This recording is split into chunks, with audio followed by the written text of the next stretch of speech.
In this video, I'm going to talk about society and how it shaped literature.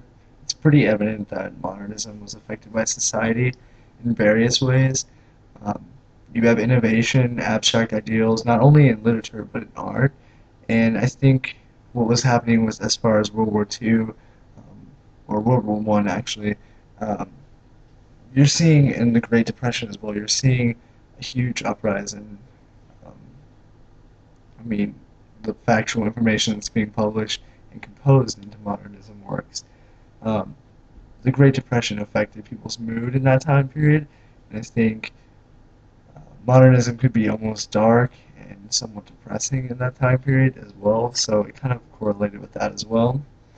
Um, it started from around 1890 to 1945, which would be kind of the turning point in the United States and the whole world as well. You have two world wars going through at this time, and the Great Depression, like I said earlier. So it really had a lot to do with how modernism was composed. Modernism, unlike realism, opposed tradition. It consisted of various pieces, such as the removal of religion, an abstract government, or lost American dream were common among these. Um, and this kind of showed definitely in modernism pieces, in society as well. You have Karl Marx, who came out here and wrote the Communist Manifesto, and he's creating this radically inclined group, and which greatly altered